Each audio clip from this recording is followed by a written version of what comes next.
കോഴിക്കോട് എയർപോർട്ടിൽ കയറിയപ്പോൾ ലോഞ്ചിലൊന്ന് കയറാൻ വിചാരിച്ചു. ഇവിടെയൊക്കെ ഭയങ്കര റേറ്റാണ്. പപ്സിന് നിങ്ങൾ കണ്ടോ, 140 റുപ്യ. ഒന്നര മക്കളേ. അങ്ങനെ നമ്മൾ ആ ലോഞ്ചിൽ കടന്നു പോവുക. നോക്കാം 2 റുപ്യ കൊടുത്താൽ മതി എന്ന് പറഞ്ഞു. നോക്കിയില്ല, നേരെ അങ്ങോട്ട് കയറിപ്പോയി. പിന്നെന്താ, കാർഡ് കൊടുത്ത് അതിലുണ്ടോയെന്നറിയില്ല.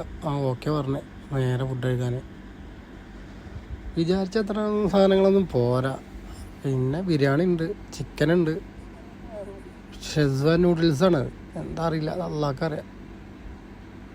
കുഴപ്പമൊന്നുമില്ല, 2 റുപ്യല്ലേ ഉള്ളൂ. പിന്നെ ഞാനിതൊക്കെ പാടെടുത്തു, അങ്ങോട്ട് കഴിക്കൽ തുടങ്ങി. പിന്നെ പായസമുണ്ട്, ബിണ്ടി മസാല ഉണ്ട്, എന്തൊക്കെയുണ്ട്. അങ്ങനെ ഈ ആംബിയൻസൊക്കെ നോക്കി ഇങ്ങനെ ഇരുന്നപ്പോൾ ചായ കുടിക്കാനൊരു പൂതി. അവിടെ പോയപ്പോൾ എല്ലാതും ഉണ്ട്. അങ്ങനെ ഒരു കോഫി കുടിച്ച അവസ്ഥയുണ്ടാവും ഈ കാണുന്നെങ്കിൽ.